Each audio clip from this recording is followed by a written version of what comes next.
All right, Elijah, how we doing? Good. How are you doing? Thanks for having me on.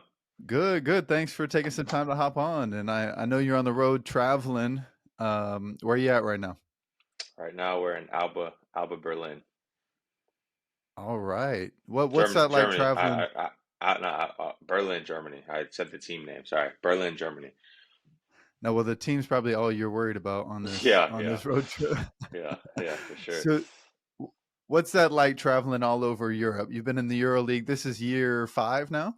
Year five in the EuroLeague. Yeah, What's that like traveling all over Europe? yeah. Traveling has been super great experience. It's obviously different than what everyone thinks is. You're traveling for business, so you're not really traveling to go explore the city. You only have opportunity to go and see the sites and all that stuff. But you get familiar with the gyms for sure, the hotels, and it's cool to be able to not only take care of your family but see the world because of basketball. So um, definitely blessed in that manner. Yeah, year five, which is an accomplishment in itself. How do you occupy your time on the road, and have you got down a routine, and do you have even spots where you go when you're in these different cities? It's funny you say that because my short time in the NBA, I noticed these guys have these spots. They go out to eat all this stuff. And I say the NBA is like a traveling circus, right? Like every place is exactly the same when they go. So now that I've been in EuroLeague for 5 years, I know for sure when I go to Asvel, I'm hitting Chipotle. And when I say hitting Chipotle, I'm getting Chipotle delivered because they don't have it anywhere else. In Serbia, there's this one place, this vegetarian place that I like, and the reason I like it, obviously the food's really good, healthy. I'm into health. But the second reason is I ate that every single time during the Final Four. So after we won the first game, I kept eating the same meal every single time. Then we won the championship, and I said every single time I go to Serbia and stay at that hotel in Belgrade, I'm ordering that food. So that's probably. Oh, and there's another place, obviously in Israel, called Vitrina. The chicken, they probably have the best chicken sandwich in the world. So go there, get the team chicken sandwich, and um, so yeah, like starting to get familiar with places and have my spots and stuff like that. That's awesome. You've always recommended some good spots to me. I know you're a foodie, and you find the healthy spots too, which is impressive. Try You to. talked about some of the differences in the NBA and EuroLeague, and we'll dive into that more later. But you talked about playing in Serbia, so it was in Belgrade when y'all won the EuroLeague championship. I think that's one of the cooler differences between the EuroLeague and the NBA Finals. Home court is really cool; it's earned, but the fact that you know where the Final Four is going to be all year long, Yeah. I think that's pretty cool. It's something that happens in college here in the States and something that happens in the EuroLeague. What does that add to the playoffs, and how does that change kind of the mindset all throughout the year? I think for us, obviously in terms of the season, you can kind of plan a little bit better and knowing, okay, we're looking like we made the playoffs, who we're going to match up with, that type of stuff. But I think, luckily for us, no Serbia teams were in it because they have some of the best fans in Europe. But it allows more fans to kind of go to the games and plan for going to the games and being able to have uh, different teams' fans there, especially a place like Serbia, was definitely a unique experience. Yeah, I think something that's not fully understood, and there's been some viral clips every EuroLeague season when it starts. I feel like here in the US, a lot of media outlets will catch wind of what's going on in Serbia and different places. Hmm. What's the difference in the passion level between the US and European fan bases? Yeah, I would say America basketball is a pastime for, you go 9 to 5 to work and then you go and see the game after. Whereas in Europe, it's a religion. Like either partisan or you're Red Star. You're either uh, Maccabi Tel Aviv or you're Hapoel Tel Aviv. You're either, you know what I mean? Like you're either Galatasaray or Fenerbahce. Like there's no in between, and you bleed that, and you will fight for that, and it goes from generations to generations. So when you first start over here, you kind of like it might bug you a little bit because you're like, dude, like I lost a game. Like, why are you talking to me at dinner? You know what I mean? But once you grow to understand how much they care and support their team and how long and how many generations, you actually grow to respect it. You go to respect like how dedicated they are and how passionate they are. And I would be lying if I said it didn't bring you energy during games, just the passionate fans and playing even away team is very fun and enjoying just to see all the fans in the stadium, going against you, so it's definitely been a unique experience. Yeah, and the fans are just so passionate. I think it's funny here in the US how we have like Delta lounges. We have all Yeah, this stuff to make it like a lavish experience. yeah, And in Europe, they are there for the game. They're not there for the food. They're right. not there to post pictures and do Hmm. different stuff. I think it's really cool. And having followed you and followed the EuroLeague more, I've grown to really appreciate it. And you see a lot of NBA stars that have transitioned this past year, Serge Ibaka, Kemba Walker, and they get scrutinized a little bit when they struggle transitioning from the Hmm. NBA to the EuroLeague. Now, your NBA debut for the Bucks, you have 16, 6, and 3, I think, Yeah. and you had been playing 2 years with Maccabi Tel Aviv. What was it like debuting in the NBA? What was it? What was a major difference for you as far as being on the court? Yeah, so I think for me, basically, with going from Maccabi Tel Aviv to the NBA was a very unique experience. Forever grateful to Maccabi let me fulfill that lifelong dream. But I was so jet lagged and so in awe of like what was going on that I kind of just went out there and played. And I think I really believe in manifestation. Every night before I went to sleep, I'm like, look, like dreaming of like, okay, there's Chris Middleton, there's Drew Holiday, and then when it actually happened, I was like, whoa, this is crazy. So we get to the Chicago game, and they're like, it's like one of the last games. They're battling for different seating and stuff, and the staff find out basically this game doesn't matter. So he scratches the starting lineup, throws the bench guys in, and this one I knew like okay, I'm probably gonna play. So at the time, um, it was during COVID. So well, like yeah, during COVID time. So the guys who two ways and the guys who were at the end of the bench were in a different locker room because they were spreading everyone out. So one of the coaches came in, saying he came in, he was like, "You're dressing tonight." So I'm like, "Okay." It's like my second game there, so I'm like, "Okay, I'm dressing." I started practicing in the back how to take off my warm ups just in case, because you see all those viral clips of people like not knowing to get inside. I'm making sure I have my shorts on. We've seen Beasley before. I forget his shorts, stuff like that. So I'm practicing. Then we get to the game. Um, I didn't start, so I'm sitting on the sideline. At the time, we had the COVID mask on. And I had to look down at my chest for a second to see if like my heart was beating out of my chest because I was like, bro, like this is crazy. Like it's about to go in the NBA game. So he calls me, rip my pants off. I go in. I told myself like, as soon as I touch it, I'm shooting it. Just because I knew after that my nerves would settle. And it's funny because that's my only three I ended up making. But um, so after that, it kind of just turned into like basketball. You zone in and it's kind of just whatever basketball. He puts his shorts on the same way I put my shorts on. So that was fun. That was a super unique experience. Then after that, you think, okay, I'm sticking. I'm here in the NBA. I'm ready to go. And then 6 months later, I'm over in Anadolu Efes. But I think everything happens for a reason. I learned a lot from those guys. I was super grateful enough for the Milwaukee Bucks to bring me in and sneak in and get that championship. But yeah, it was a super unique experience. Yeah, and before you told that story, you said something interesting. You said Maccabi Tel Aviv for letting you go. Yeah. And I've heard this story, incredible story, but talk a little bit about what that means, them letting you go. How does that work? How do you go from being on a EuroLeague roster to getting in the NBA? Some of the intricacies there. Yeah, so I think it was, I'm gonna try to think of the date.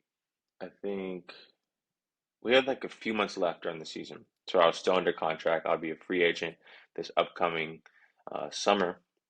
And earlier in the season, Milwaukee had wanted me to come on a two-way, and I was just kind of like, doesn't make sense for me. I don't want to do that. So later in the year, opportunity became available, and okay, let's start working it. I mean, I didn't have it out in my contract. Well, I did, but it was during the summer, and those have like set dates, right? So it basically becomes negotiation. And I think for me, um, I always believe in like, if you do good, like if you're a professional, like stuff will always work out in your way. But I also believe in like doing everything in your possible power to get it done. So talking to my agent, he's like, it's tough, team. We weren't doing well in EuroLeague. So we have to win this EuroLeague, Maccabi Tel Aviv being the powerhouse. So basically, I'm like, bro, give me everyone's phone number you can that make calls the shots. Like, give me everyone. Like, so I'm making phone calls to everyone, president, making phone calls to the owners, all that stuff. Calling, just telling them like straight up, like this is my dream. Like, please don't allow this dream to be taken away. I understand your situation. I understand all that stuff. Having meetings with Shimo and all these people. So when I say that, like that's why.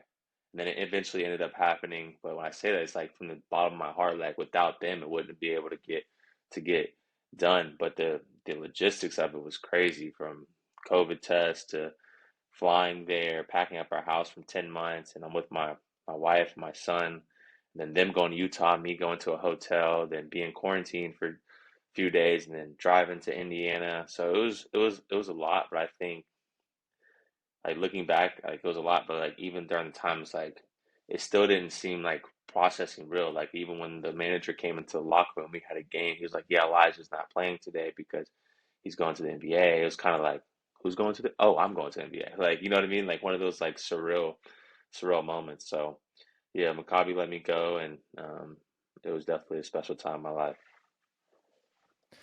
Yeah, you've had kind of a I don't know if roller coaster is the right word. You haven't had a ton of super low points Mm, as far as playing wise. Um, but you spent a few years in Israel. You 1 year with what is it, Hapoel Hapoel Iliad? a lot, yeah, Hapoel a lot. So you kill there Mm, and do very well. Catch Maccabi Tel Aviv's attention. You make the jump to Maccabi Tel Aviv. Spend a couple of years there. So that's 3 years in Israel, mm, and now you're going on your third year in yeah, Turkey. 2.5, yeah. So, so what have you learned from those cultures? I mean, you've been immersed in some different cultures, which is really unique. A lot of people are wanting to be in the U.S., and so they even come from other countries to the U.S. Mm-hmm. What's it been like being immersed in other cultures for going on 6 years now? I think the biggest thing is that all people are genuine. All people love their families. All people want to do good in the world. I think the media sometimes portrays, whether Europe or wherever you are, and outside the U.S., they portray that people have bad intentions. But at the end of the day, I've learned that even if they don't speak English, they genuinely like care for you and want you to do good. And you notice like everyone's actually really the same, even though we don't speak the same language. And you can communicate a lot without language by your gestures, by your facial expressions, and it's been very like for me like a faith builder to see how dedicated people are to their faiths, whether that's whatever, Judaism, Muslim, all this stuff. To see their dedication has inspired me to be even more dedicated in my religion. So yeah. And speaking on religion, you're constantly posting scriptures and different quotes from leaders of the Church of Jesus Christ of Latter-day Saints, which you're a part of the faith, so am I. What's inspired you to do that, and what's kind of inspired you to do that? I think the biggest thing for me, I didn't serve a mission. I didn't feel like I was ready enough, mature enough to do it. But I think if we're able to, our life's our mission, and I've been put in this unique opportunity and experience to be in other cultures, like you said, and to be uh, an example of what Christ is, and I think if I'm able to, okay, you can say it, but you actually have to prove it. So I think for me, it's just having someone. I would like to have someone like, yeah, I remember even when, I mean, I think me and Jabari are the same age, but seeing, oh, he's Mormon, he's the number one player, you know what I mean, like just seeing that like inspired me, like, oh, there's other people like me, there's other people.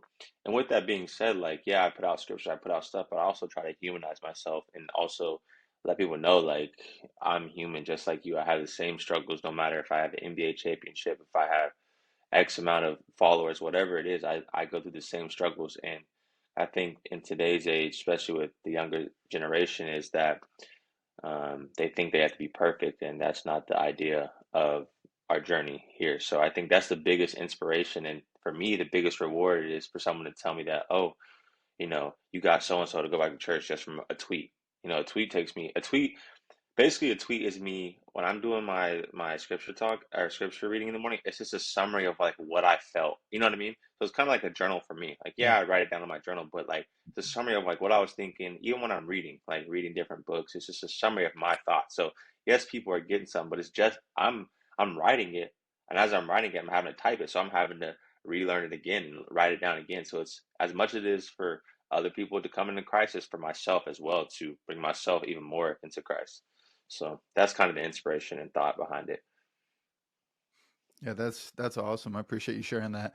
And your faith combined with your attitude has worked wonders for you. You've had a very successful career thus far, and it didn't always look like you would get to this Hmm. point. I know I've known you since you were probably a junior, senior in high school. I started Hmm. following you because there's not many members of our faith around Hmm. here. And I knew that you were at a local school. And so started following you. And then we connected.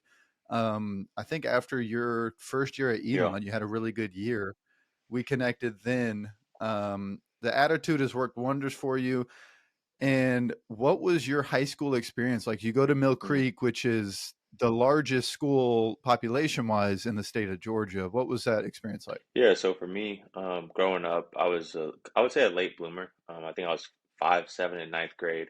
I was always super, I guess, talented, skilled, but it probably all started with, my mom in terms of believing in me and making me understand that no matter what you do, it's going to take hard work in life. So if you're going to be a basketball player, then we're going to do it 100%. If you're going to be a piano player, you're going to do it 100%. So that was kind of her mentality of like, before we do the fun stuff, you need to get your shots up and get all this stuff. And now, like fast forwarding as a parent is not easy. You kind of got to sacrifice a little bit of yourself to instill that in your kids. So all the credit goes to my mom to getting me to have that mindset. But yeah, so I was talented. Then we moved to like you said, Mill Creek area, and now I'm the new fish, in the pond of a bigger pond to say.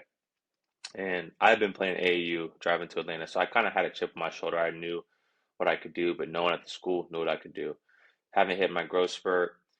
So that year I played ninth grade. We ended up winning the championship. And the next year I'm on varsity, so I'm feeling like the man a little bit, growing, but I'm still smaller than everyone. But the thing that I had that no one had was like the mentality and like the work ethic is like all I knew was like work. I just knew like I'm gonna be running on the treadmill, and I knew like if I can do it longer than him, like basically my motto was like if he doesn't want to do it, I'm gonna do it, but I'm gonna do it also 2 times more. Okay, you don't want to get in the ice tub, I'm gonna get in the ice tub because I know it. Like okay, it's not gonna pay off right now, but it's gonna pay off if I consistently do it.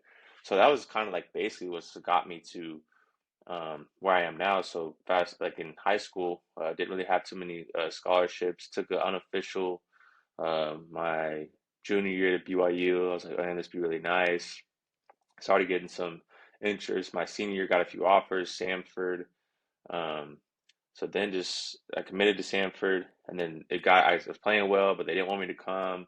The business of college basketball. So I was like, okay, whatever, I'm gonna go to prep school. So then prep school. I don't know how far you want me to go. Do you want me to keep going or? Yeah, Oh yeah, keep so going. I went to decided to go to prep school after I decommitted, and this would be like for anyone who doesn't the viewers, it's a fifth year of high school. So, and the prep school I went to was like competing. We played in the championship against like Donovan Mitchell, Devontae Graham, Jonah Bolden, like this high level competition. I went to New Hampton school, so when I'm there, I end up committing to Elon, but the whole time the mentality was the same. Like all I know is work. I'm just gonna outwork everyone. Like injury, I'm gonna outwork you. Like not playing, I'm gonna outwork you. Like I'm just gonna find a way to outwork you. And so commit to Elon, play really well there, uh, freshman of the year, and then I'm like, okay, like if my goal is the NBA, is this the best situation for me?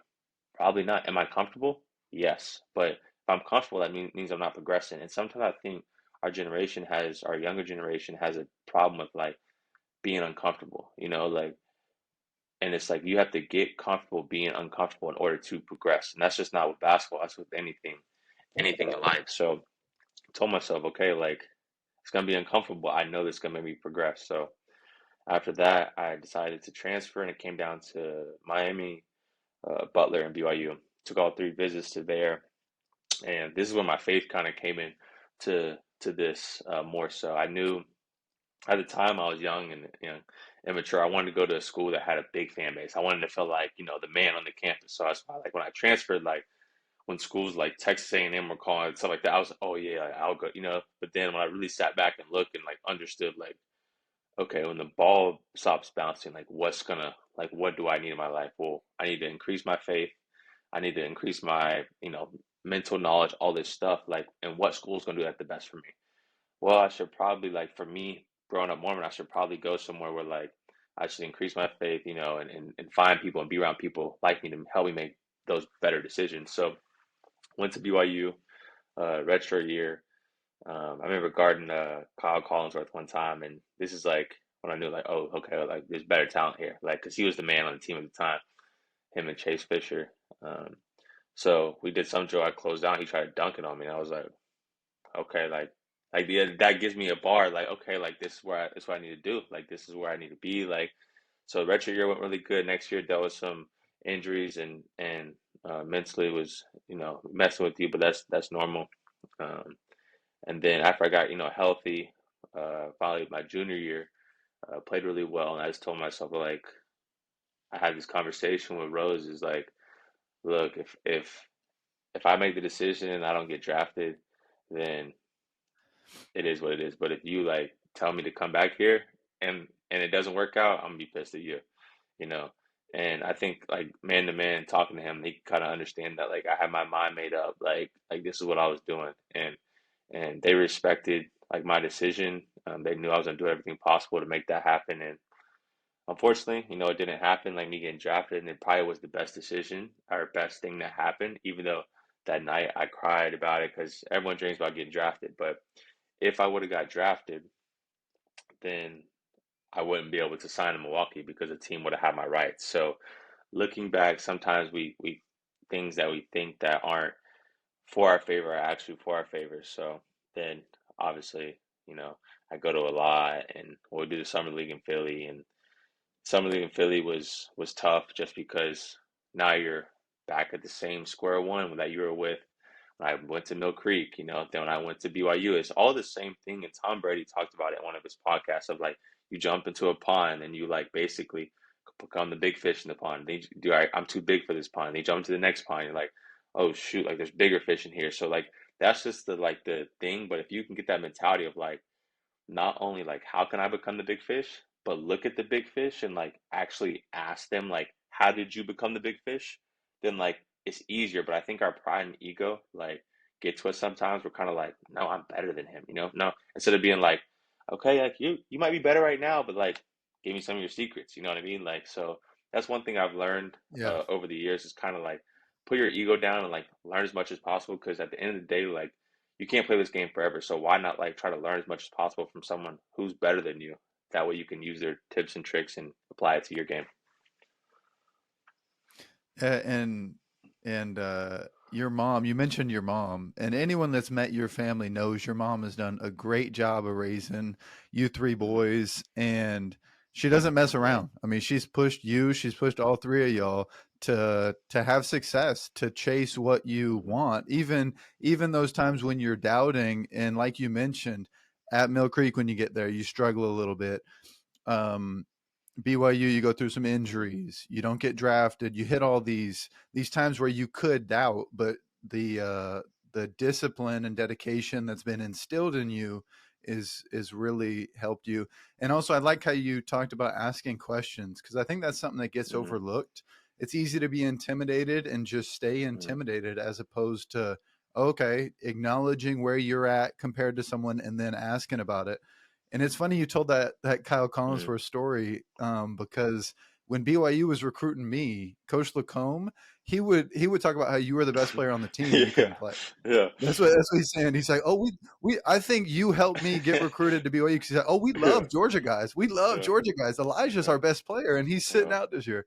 So it's funny how in your head you saw yourself as that, but like Coach Lacombe, he saw something in you yeah, before maybe you yeah. even saw it in yourself. Um, so it's funny that you committed to Samford, and then I'm sure you had to announce a decommitment or something. And the college basketball, all the college sports landscape is crazy now because you would have been judged Hmm. very harshly because you would have decommitted from Samford knowing that the staff did not think you were Hmm. ready to be there, so they tell you Yeah. to go to prep. So it's crazy how much goes on behind the Hmm. scenes It's a in the business. Yeah. life of athletes. It Yeah, it's a business from a very very early level. And so when you go to Elon from New Hampton, you played with some very competitive teammates and then competition as well at New Hampton.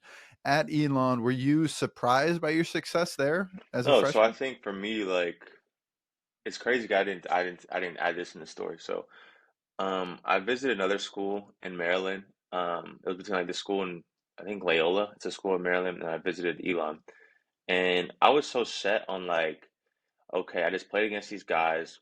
I had 16 in the championship game against Donovan Mitchell. This guy's going to Louisville. Devontae Graham, he's going to Kansas. Like, I'm going to Elon. Like, it wasn't disrespect to Elon, but it was like I should be the man at Elon. So when I visited Elon, we played pickup.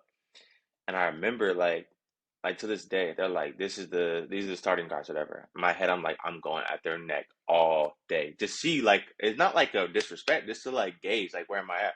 And I was killing. And I was like, oh yeah, this is gonna be like I'm gonna come here, I'm gonna be closer to home, I'm gonna dominate.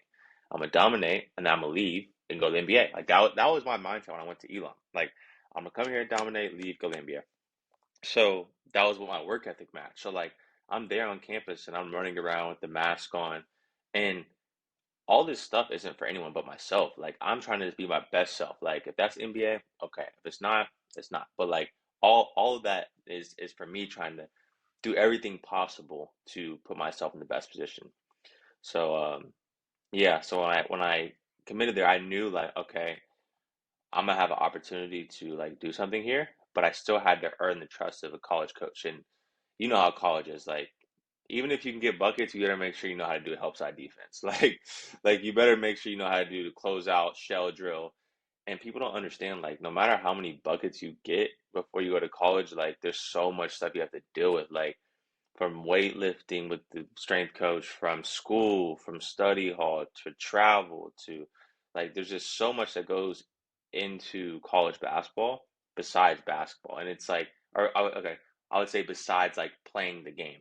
Like you think about summer workouts like still give me PTSD like from on the track like all this stuff that like you do before actually playing a game. So I think if you're able to manage that and have a good mindset, then you can find success in college for sure. Yeah, there's a lot of variables that go on, especially in the college world with academics and there's just the weightlifting. I mean, there's so much going on Mhm. all the time. And I think that probably helped prepare you for some of the EuroLeague situations because I mean we talk on a regular basis and I feel like there's just situations that you're put in there that you weren't put Mhm. in college. In college they do a great job of preparing you, road trips, different things. And I want to talk a little bit more about the EuroLeague NBA comparisons because you go back to Mhm. back championships in the two biggest best leagues in the world. Um, Now with the Bucks, obviously you were a late season addition. You weren't part of the rotation in the playoffs, different things. And then with Ephes, you play a Mhm. major role on that championship team. If how do you weigh those as far as in your mind, which one means more if one or the other, or are they just I think different? they're different because they're both really special because the NBA is just like it's like one of those things when the buzzard sounded like nothing from the NBA flashed in front of my eyes. What flashed in front of my eyes is like all the people that helped me get there. My mom was there, so I was crying like how much she sacrificed. Like when coaches told me like I would never play college basketball, like, and she's the one who believed in me and saw everything and like pushed me when I didn't have. So like that was like a total like life. Like when they say life flashes before your eyes, like as the buzzer was sounding, it felt like an outer body experience. And then you said like I came to Ephes and I played a major role. The crazy thing is the reason I signed in Ephes because they had injuries and I was playing and the injuries people came back and then I wasn't playing. So it was the same idea before. It's like I was the big fish in the pond coming from the NBA and then going back now I'm trying to figure out this team and then all of a sudden I'm on the bench not playing. And I took the same mindset of, okay, I'm gonna work out. So I'm finding my own trainer in Turkey, like to work out with. Like all I know is work. So I'm like, if I just work out and I keep the faith and go by my commandments, like it's going to crack at some time. At some point, it's going to crack. Obviously, I ended up um, playing well during the season and the Final Four. I had good games, but I would also tell like young hoopers, like defense will get you on the court. No matter what, defense will get you on the court. You're not gonna hit your shots, not gonna do all that stuff, but defense will get you on the court. And I think the same thing happened. My mom was in Serbia when we won the championship. And that one was different too because like you said, I was a part of it. Like I actually like had to like think about like scouting report, that type of stuff. Whereas like the Bucks is kind of like, I hope we win, you know what I mean? I'm gonna do everything possible. Giannis needs a towel. Like well, you know what I mean? Like I'll do everything in my power to like help out. But I think the EuroLeague was super special because not only those reasons, but it's like a Final Four mentality. It gives you like an AAU vibe because you're all in the same hotel. You see everyone. You beat them. They're in the hotel playing for the consolation game, so they're pissed off. You see your friends. You're like, "Hey, what's up?" You just beat them. You know what I mean? So it's like, so like we win the first game on the buzzer beater, and it's like, bro, we have to win it. Like we don't, we have to win it. Like it's rare you get to the championship. Like I don't know if I'll ever get back here. Like we have to win. You know what I mean? So then you win, and now you next year you don't make the playoffs, and now you're just craving that, itching for that feeling again. You know, so there's a bunch of highs and lows in basketball, but I've been very, very fortunate enough, like you said, to win those two championships.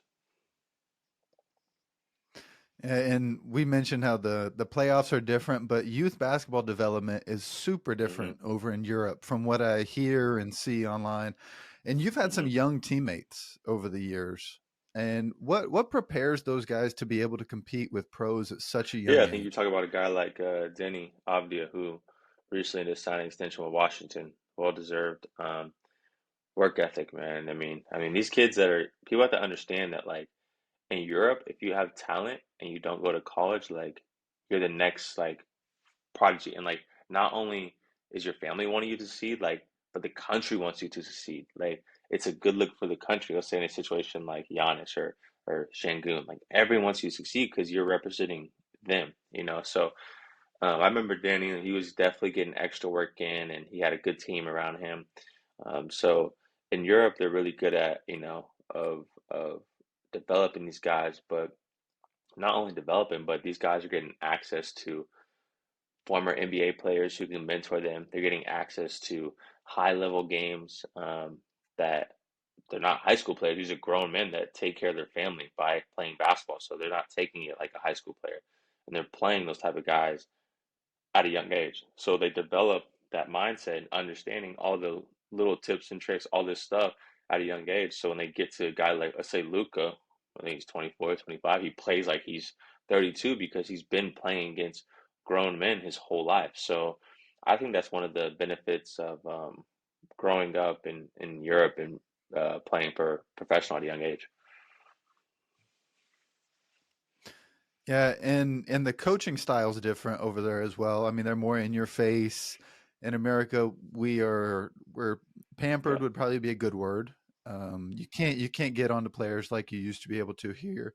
So you've been coached by a ton of different coaches. What type of coaching do you respond best to? And maybe give us some Yeah, examples of I mean, coaches. for me, I'm probably my biggest critic and my biggest fan. So no coach can tell me something that I probably already don't know or probably already watched the film. Okay, let me correct that. Coach can tell me something I probably don't know, but I probably know I made the mistake. You know, so if he's scaring me I made a mistake, then my whole mindset in the game is like, how can I not be too high, not be too low?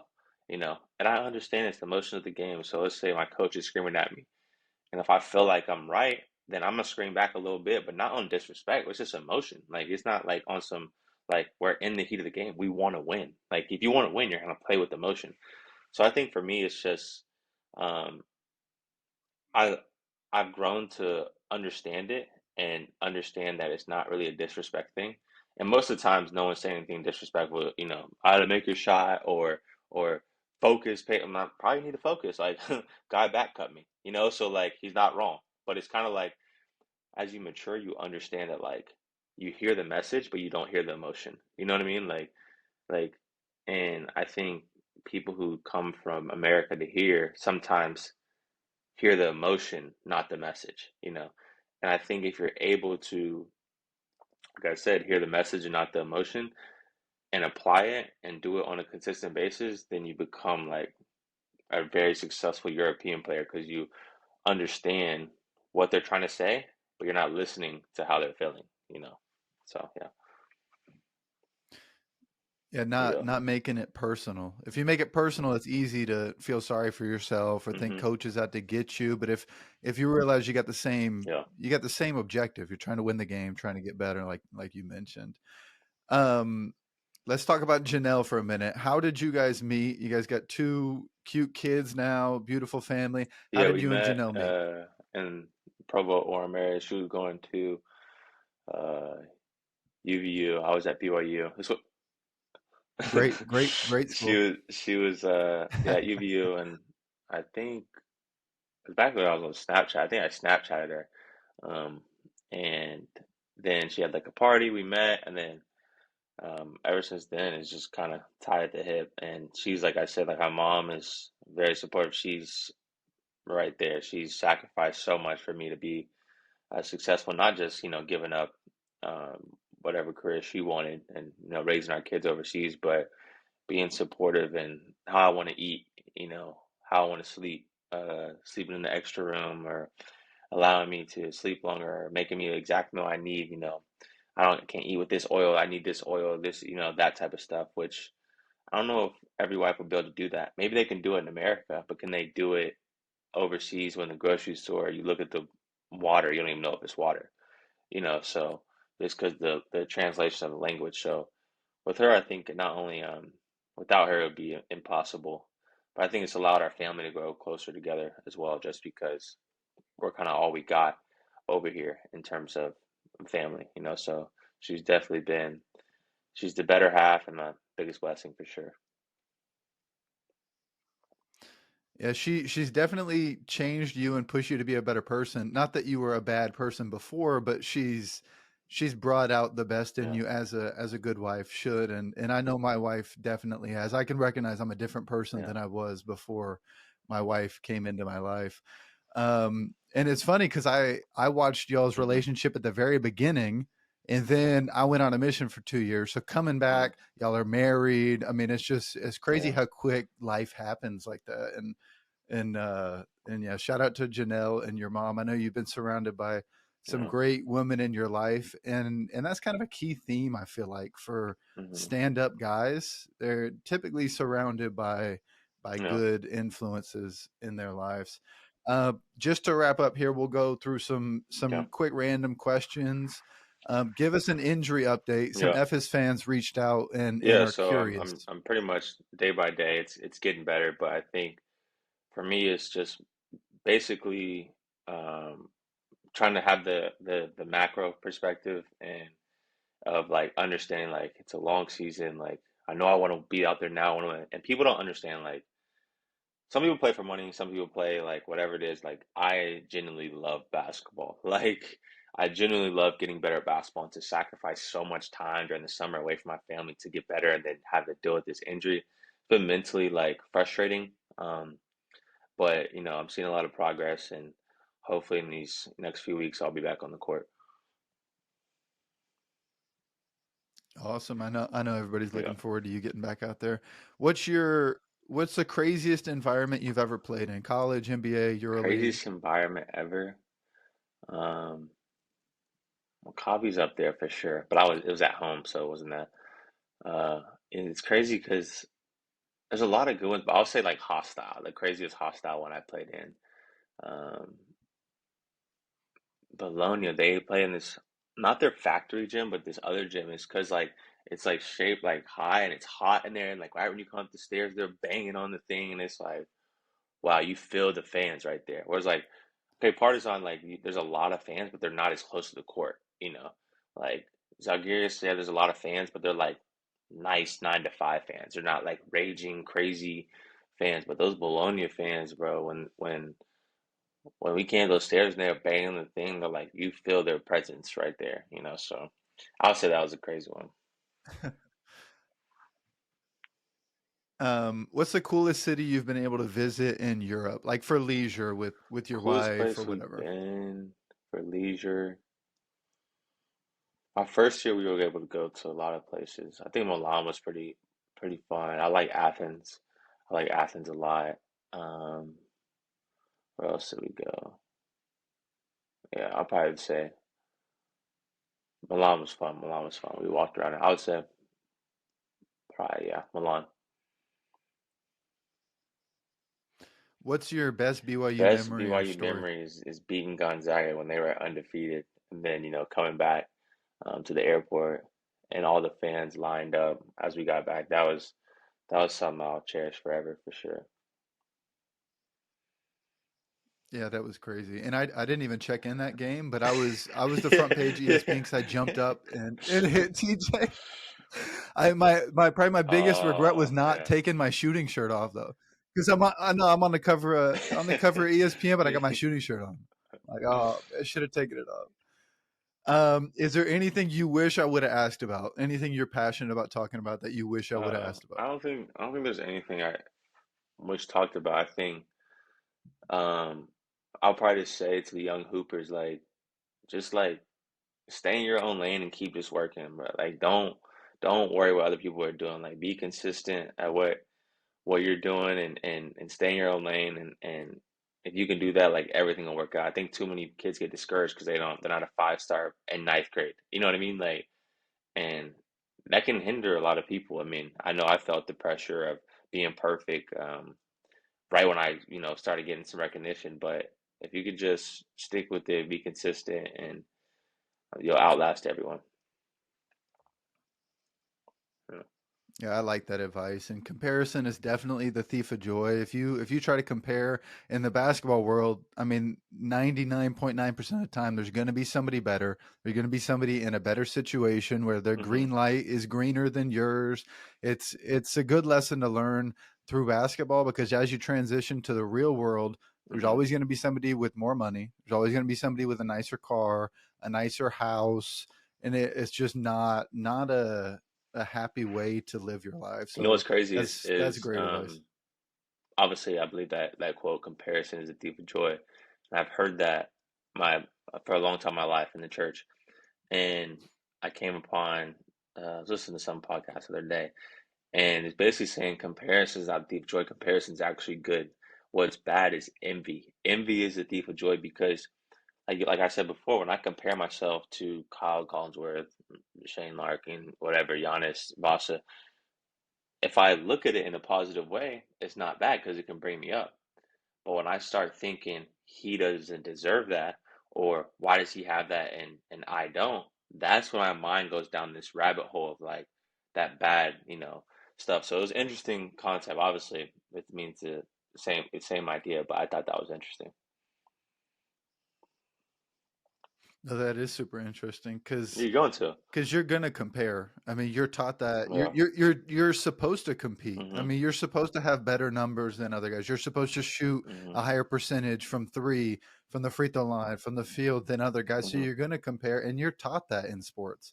I mean, if you're gonna outperform somebody, you're gonna get Yeah. more minutes. You're gonna do different things, and so I think it is the state of mind. yeah, I think Don't one more be thing I envious. remember I was going to say it before is that so like if you have two like alphas coming to the room, no one's gonna want to like be masculine like let down. But as soon as one asks a question, they kind of are basically saying you're better than me. So they relax. They relax. They tell you the secret, so you get more when you're able to put your ego aside and actually go and ask the man, whoever that is, hey, how are you so good at this? Not only do you get more, but it reaffirms their status. And we all know we love when someone strokes our ego. So that is something that I've learned the hard way and had to adjust over my career and in life. But I think if I was a younger kid, if I understood that, like, don't try to always, mano y mano, like, okay, you're the one, let me learn, and like I'll be ahead. You know what I mean? So I think that's some good advice. Yeah. But it goes far with coaches too. And being in the business world, this is like my Mhm. going on my third year out of school. And if you can do that in the real world in business, ask these successful About people. it They themselves. Yeah. love talking about it. How They to win love friends and talking influence about, people. oh my Yep. gosh. Nobody likes Oh yeah, nobody likes talking Oh, more about yeah. anything than talking about themselves. It's just how it goes. So learning how to ask questions. That's something I've loved Hmm. from doing this podcast so far is having these conversations and taking selfishly taking some insights from wise people like yourself. So I appreciate you tuning in, Elijah. Oh, that's Anything it. you want Thanks to for add having before we me. wrap up? Yeah, and looking All right, forward to appreciate it. seeing We'll you see back you. on the court soon.